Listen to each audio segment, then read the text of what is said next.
ভাইরে 2025 সালে জুন মাস শুরু হয়েছিল বউকে রাগিয়ে। আমার বউ না, হুলুলুলুর সুপারস্টার অনন্ত জলিলের বউ বর্ষাকে রাগিয়ে। অনন্ত জলিল অন্য মেয়ের হাতে কেক খেয়েছিল বলে আমাদের বর্ষা ভাবি রেগে গিয়েছিল। ফাপড়বাজ টিভির গোপন সংবাদে জানা গিয়েছিল এই ঘটনার পর বর্ষা ভাবি অনন্ত ভাইকে বাসায় নিয়ে গিয়ে মরিচ বাটা দিছে। জুন মাসে বাংলার আরেক সুপারস্টার শাকিব খান তার তাণ্ডব সিনেমা দিয়ে পুরো দেশে তাণ্ডব লাগিয়ে দিয়েছিল, আর তার দুই সাবেক স্ত্রী অপু বুবলি ফেসবুকে তাণ্ডব লাগিয়ে দিয়েছিল।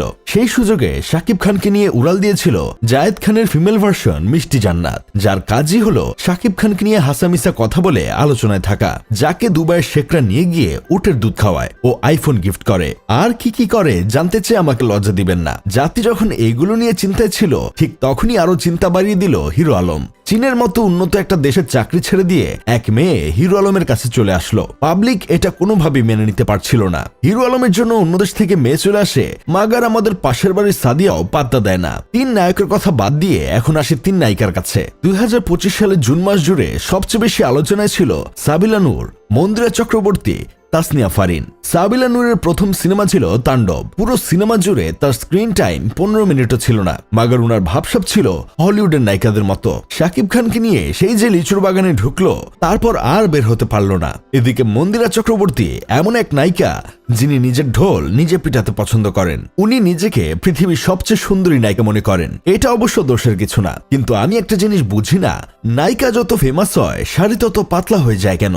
শাড়ির মতো একটা মার্জিত পোশাককেও অশ্লীলতার পর্যায়ে নিয়ে গেছে আমাদের কিছু অস্কার জয়ী অভিনেত্রী। এর মধ্যে মন্দিরা চক্রবর্তী একজন। উনি যেসব শাড়ি পরে ইন্টারভিউ দিয়েছেন, সেগুলোকে শাড়ি না বলে মশারি বলাই উত্তম। আমার প্রিয় অভিনেত্রী তাসনিয়া ফারিনের কথা কি আর বলবো। শুনেছি বিয়ের পর মানুষ নিজেকে গুটিয়ে নেয়, আর তাসনিয়া ফারিন আরো বেশি খোলামেলা হয়েছে। সব সময় সালোয়ার কামিজ পরা মেয়েটা এখন কি সব উল্টাপাল্টা ড্রেস পরে। শুধু তাই না, আবার নাচানাচিও করে। 2 দিন পর হয়তো দেখবো ডার্ক পিকচার সিনেমার নায়িকা বিদ্যা বালানের মতো নাচবে ও লালা আমার মাইরালা। নায়ক নায়িকার কথা বাদ, এখন আসি গায়কের কাছে। কখনো শুনেছেন জেলখানায় বিয়ে হতে? গায়ক নোবেল কিন্তু জেলখানায় বসে বিয়ে করেছিলেন জুন মাসে। অথচ আমার আপনার আঙ্গুরের মতো যৌবন শুকিয়ে কিসমিস হয়ে যাচ্ছে, মাগার বিয়ে করতে পারছি না। আপনাদের মনে আছে কিনা জানি না, গেল বছর জুন মাসে কিন্তু সারা দেশ জুড়ে ব্যাপক হলুদের ঘাটতি দেখা দিয়েছিল।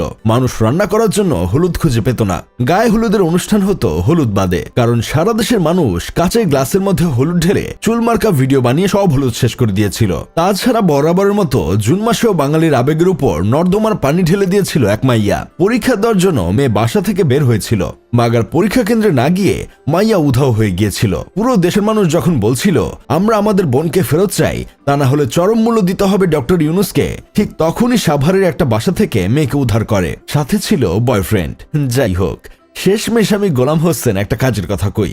এমন একটা মাস নেই যে মাসে আমরা বিনোদন পাই না। সব মাসেই কম বেশি বিনোদন থাকে। জুলাই মাসের বিনোদন জানতে ফাপড়বাজ ফানের সাথেই থাকুন।